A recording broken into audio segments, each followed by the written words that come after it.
નમસ્કાર માતાઓ, કેમ છો? મજામાં હશો? તો ચાલો ગર્ભ સંવાદ માટે તૈયાર થઈ જઈએ.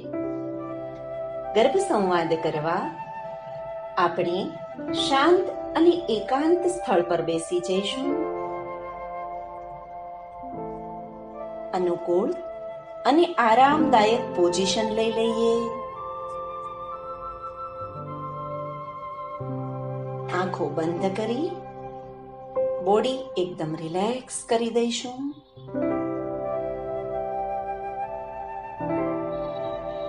ધીરે ધીરે આપનું મન શાંત થઈ રહ્યું છે.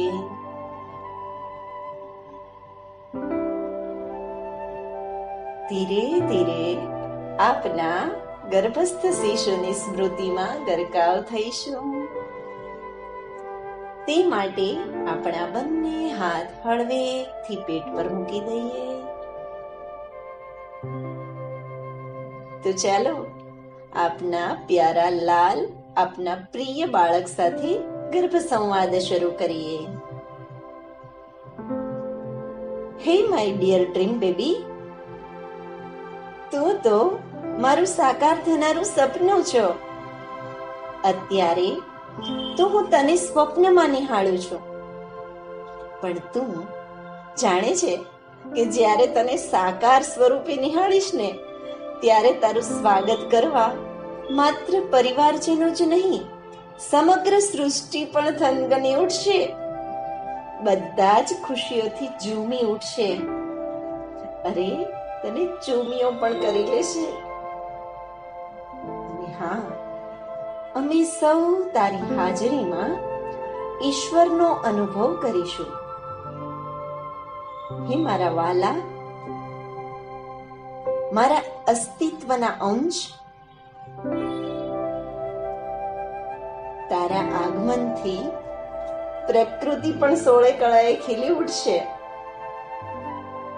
અને હું ઈચ્છું છું કે તને એ પ્રકૃતિના દરેક ગુણો મળે.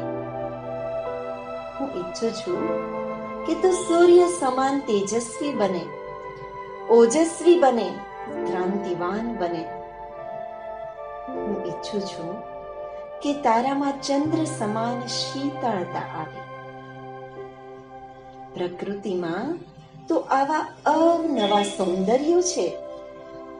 મારા વાલા દીકરા, પ્રકૃતિના આ પ્રત્યેક સૌંદર્ય તારામાં પણ આવશે, ગુણો બનીને મહેકી ઉઠશે. હું ઈચ્છું છું કે વૃક્ષોના જેવી સ્થિરતા કે નદીઓના જેવી નિર્મળતા અને નિત્યતા તને મળે. મારી ઈચ્છા છે કે ઝરણાના જેવી ગતિ પ્રાપ્ત થાય, ફૂલોના જેવી સુગંધિત તારું જીવન બને કે જે બધાની વચ્ચે મહેક્યા જ કરે. મારા વહાલા, મને ઈચ્છા છે કે તને સમુદ્રનું ઊંડાણ અને ગહનતા પ્રાપ્ત થાવ.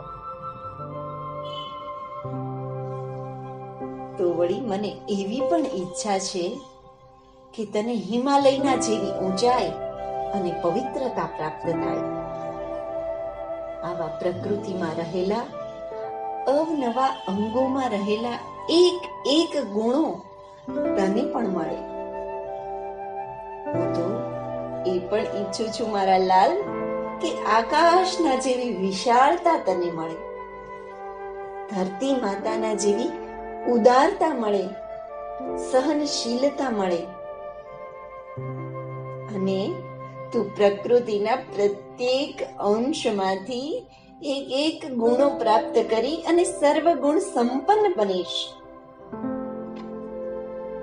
હું ઈચ્છું છું કે તું તંદુરસ્ત, પ્રેમાળ અને આનંદી બનીને આવીશ. અને મને વિશ્વાસ છે કે તું સર્વગુણ સંપન્ન બનીને આવીશ. તું બધા જ ગુણોથી ભરપૂર બનીને આવીશ. તું બધા જ ગુણોથી ભરપૂર બનીને આવીશ. તું બધા જ ગુણોથી ભરપૂર બનીને આવીશ. સર્વગુણ સંપન્ન બનીને આવીશ.